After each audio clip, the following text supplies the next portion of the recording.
everyone, let's go over how much to risk per trade, because position sizing is the most important thing when it comes to trading. You often hear programs where people say it has a 90% win rate. Well, that means they win 90 out of 100 trades, but usually when you have a high win rate like that, you're winning, let's say, $5 to $10 per trade.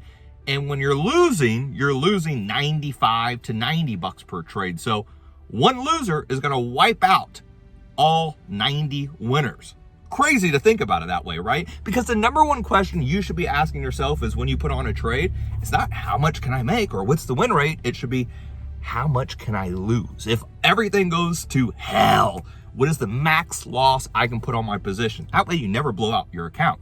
So let's say I'm doing a weekly option and it's earnings, the riskiest of the riskiest, which I love.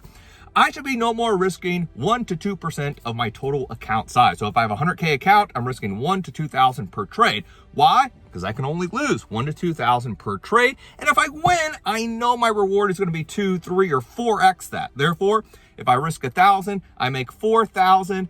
I made 3,000 in profit. 1,000 to 4,000 is 3K of profit. I can lose 1, 2, 3 trades in a row at $1,000 each and still be break even. So that's a horrible. If you say, what's your win rate? 25%. You may be thinking, that is horrible.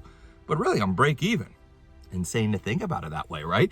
That's how professional traders think. So let's go on to the second, we'll say, riskiest trade. Let's say a weekly option, no earnings, a weekly out the money option on a high beta stock. What is a high beta stock? A stock like AMD, Nvidia, Tesla, Roku, Shopify, one of these crazy stocks that move insane like 4, 5, 6, 7% a day. Basically the junky stocks, which I love. When you do a weekly out the money option, you should be no more risking about 2 to 4% of your account. Why? Because it is very risky, because the time decay, and it's very volatile, right? Now, if you are buying a cheaper option, let's say an option under $1, again, very risky, no more than 2 to 4%. If you're buying, let's say, a $5, $6, $7 option, then I would say use a 50% stop loss per trade. But you know me, I don't do that kind of stuff. But if you are buying an out the money call and a short dated option, less risk. If you're buying an in the money call with an expensive option with a lot of time, you can up your risk. So let's go to number 3. Let's say a medium sized trade. We're talking a front month option. Let's say we're buying an at the money call. And let's say we're doing a stock that isn't too crazy. Maybe it's like an energy stock like Schlumberger or Oxy or Chevron. Therefore, medium size, swing trade, not so crazy of a stock.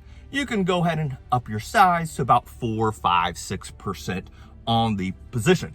Because why? You're not going to have such a crazy P&L fluctuation. For example, let's say you buy a call option, the stock goes down 2% the next day. Maybe you're down 20, 30%. Not a big hit, right? If you buy a weekly option and an out the money call and the stock goes down 2 to 3%, you're probably going to be down 50, 60%. So therefore, medium-sized position could up it to about 4 to 6%.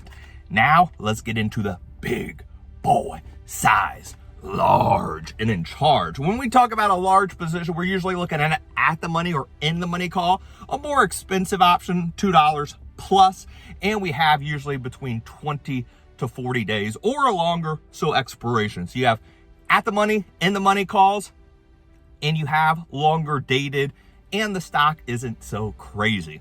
For example, we did EA for earnings. Now that was risky, right? It's about a $5 option to earnings, which is a binary event, but you had an at the money call, you had a gap fill to the upside, and of course you had $1 million news flow scanner trade. So obviously, take the trades from the news flow scanner. When you see $1 million in a stock you've never seen before, that's when you really want to push some size.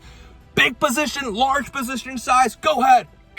Up the dose, baby, 7 to 10%. And of course, use proper risk management and all that jazz when you're trading. This is not investment advice. I'm just a degenerate trader / gambler who loves weekly options and loves risk. Like, subscribe, leave a comment, and I'm jacked up on cortados.